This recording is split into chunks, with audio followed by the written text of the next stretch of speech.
Alors, bonjour, nous sommes le 29 du 12 à 20h30, donc petite vidéo pour faire une mise à jour au niveau du Dow Jones, des décomptes qui sont possibles. Donc ça c'était le décompte que j'avais proposé dans ma vidéo précédente qui montrait donc une série de vagues en 1, 2, 1, 2, 1, 2, 1, 2, 1, 2, et j'expliquais que c'était très rare de voir ce type de configuration et que ça nécessitait une accélération assez forte du marché vers le bas et donc une baisse assez importante. Euh, Compte tenu du fait que le marché prenait une évolution parabolique, eh bien on devait s'attendre à soit à une continuité assez forte, soit à un rebond assez conséquent afin de clarifier un peu ici, on va dire, toute cette zone au niveau des comptes. Voici le résultat suite à la correction assez, assez forte qui s'est produite.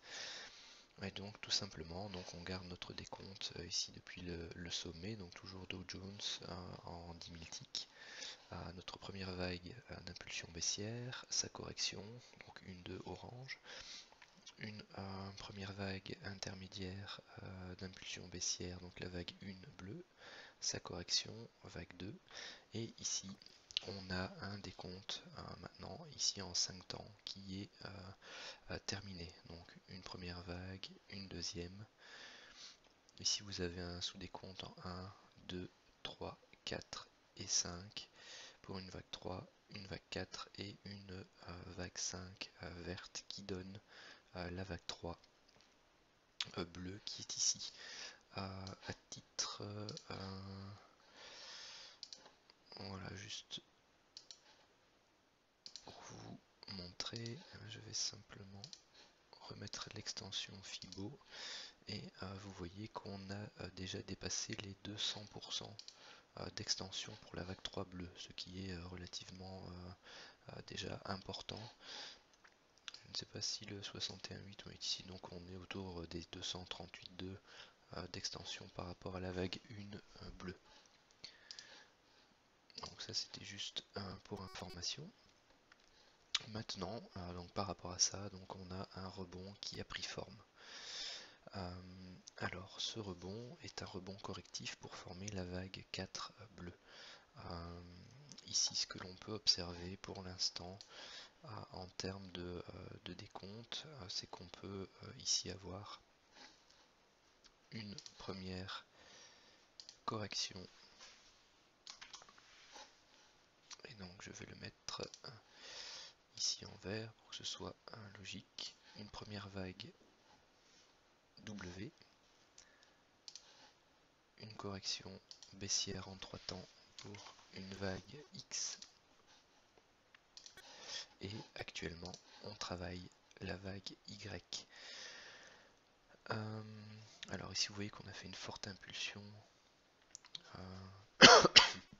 pardon, une forte impulsion haussière, soit on considère que ce top ici et la vague Y est terminée, que l'on a une première impulsion baissière, sa correction en 3 temps, et que là on entame donc ici on aurait une sous-vague 1, une sous-vague 2, et que là on se prépare à faire un tout petit 1, un tout petit 2, et à casser le niveau des 23 000, et le bas de canal haussier qui se trouve ici pour de nouveau repartir à la baisse et aller rechercher les niveaux pour former la vague 5 bleue. Donc ça c'est une première possibilité.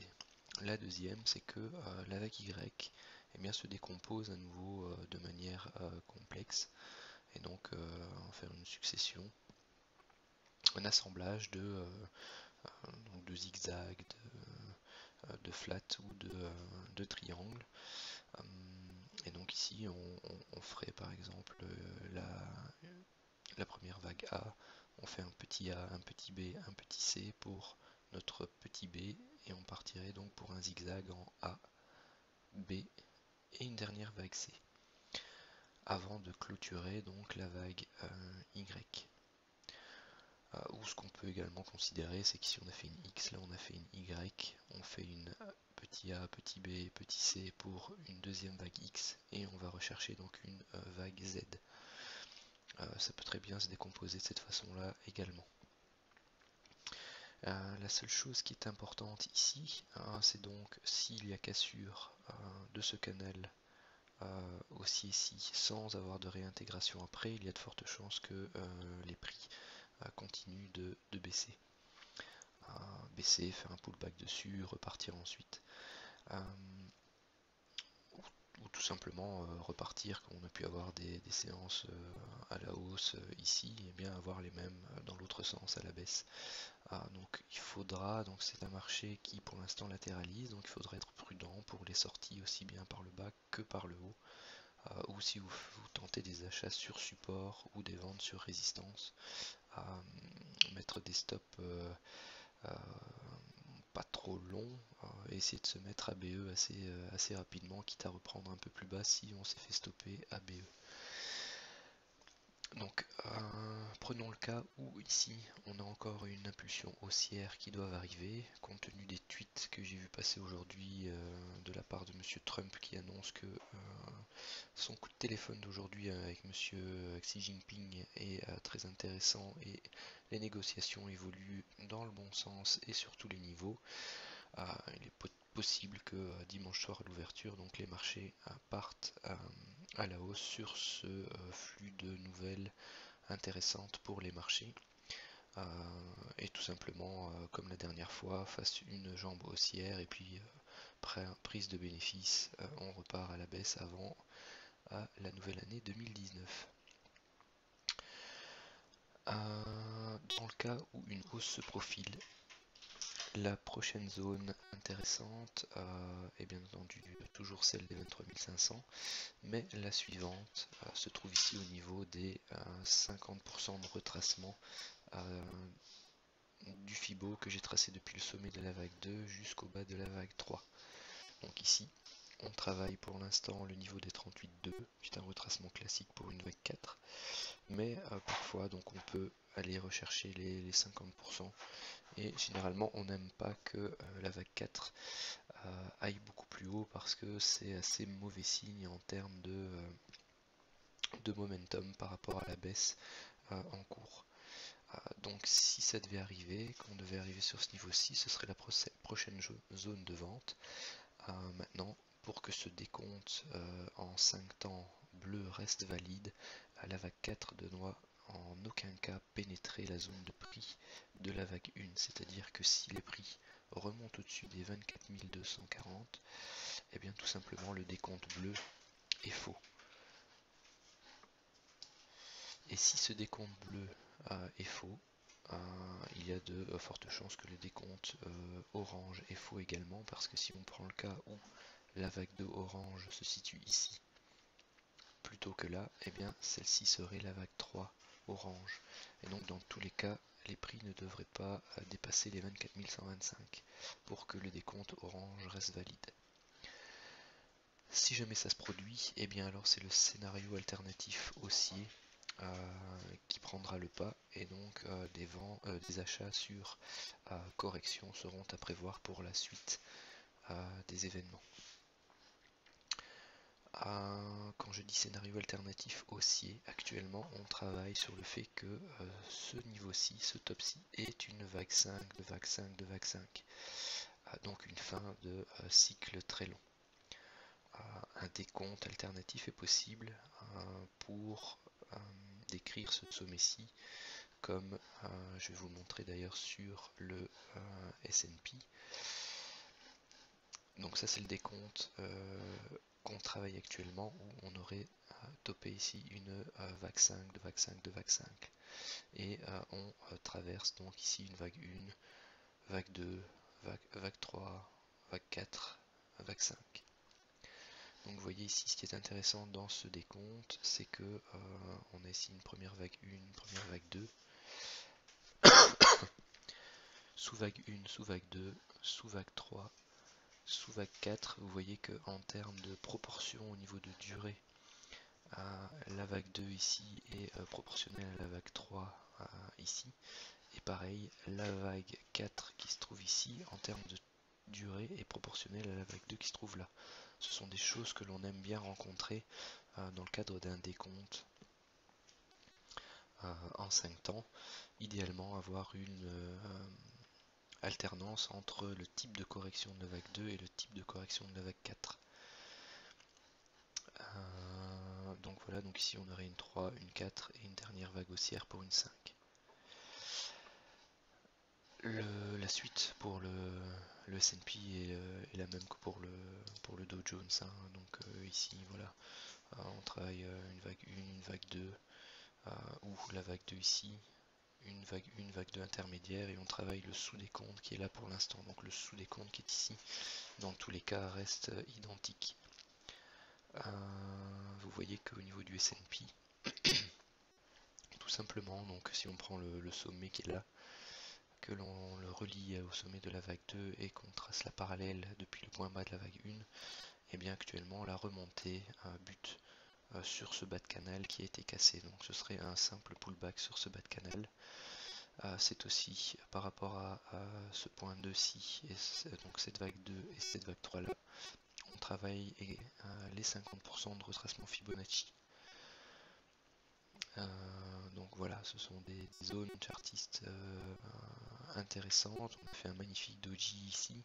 Reste plus qu'à casser ici le bas de cette bougie autour des 2470 pour valider donc une vente et repartir à la baisse. Si c'est le cas, la zone idéale pour la vague 5 serait au minimum le point bas de la vague 3, les 100% d'extension de la vague 1 bleue reportée par rapport au sommet de la vague 4, donc ça se trouverait ici autour des 2290, et au niveau de l'extension de la vague 3 orange, on a les 161,8 qui se trouvent ici.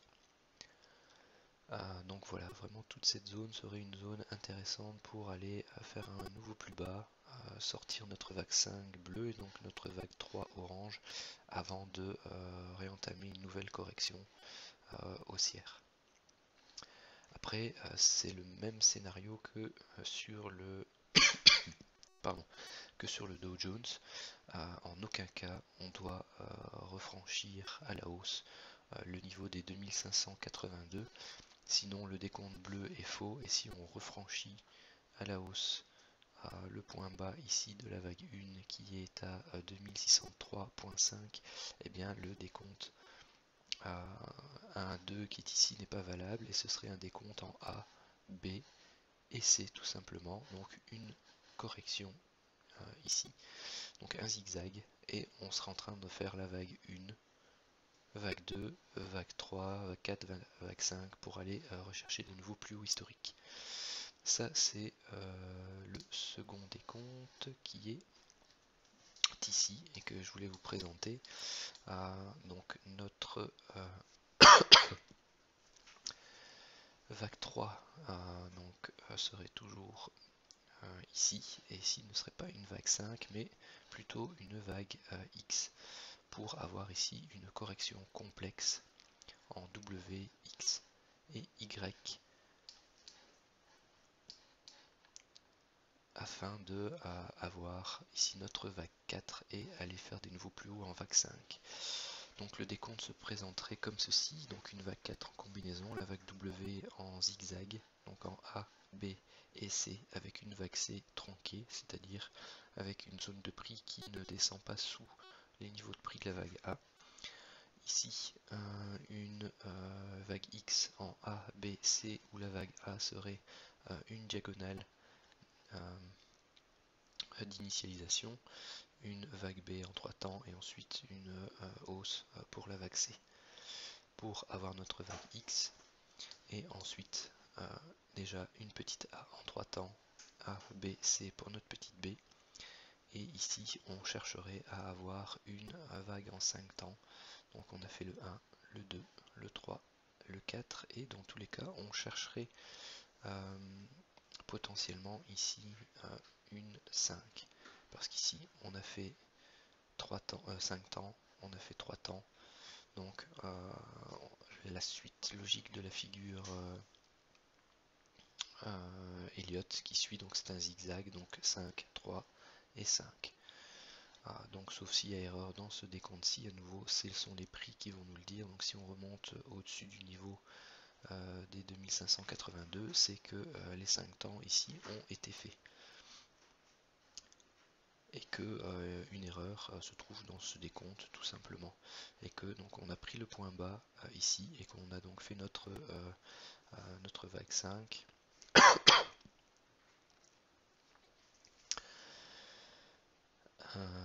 Notre vague 5 ici, où de nouveau donc là c'est en correction complexe. Donc on a tapé notre point bas pour la vague Y et notre vague 4, et à ce moment là il faudra chercher des niveaux d'entrée donc pour prendre des achats.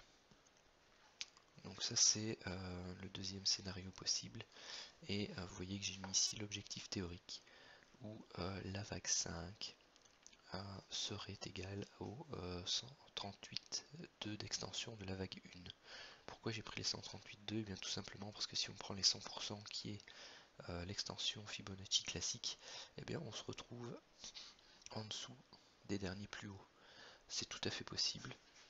On peut avoir des vagues 5 tronquées, c'est-à-dire dont le prix ne dépasse pas le niveau de la vague 3. Maintenant, les niveaux de prix de la vague 3 se trouvent ici. Donc on peut très bien faire une 3, une X plus haute, corriger et venir faire une 5 qui termine juste entre les deux. Donc au niveau des 100% d'extension Fibo qui se trouve ici pile poil entre les deux. On aurait notre vague 5 qui serait plus haute que la vague 3 mais qui serait en dessous des plus hauts historiques. C'est tout à fait possible à ce niveau là, et donc ensuite on partirait donc pour la fameuse fin de cycle parce qu'on aurait notre 5 de vague 5 de vague 5 qui serait ici. Elle peut tout à fait bien entendu exploser ces niveaux et aller rechercher des niveaux beaucoup plus hauts. Maintenant ça ce sont les décomptes intermédiaires qui suivront qui nous donneront les différentes indications. Voilà, je pense que c'est tout ce dont je voulais vous parler aujourd'hui. La suite lundi nous en dira plus si on repart à la baisse ou si le marché aura plutôt tendance à valider ce scénario alternatif haussier-ci. Voilà, je vous remercie.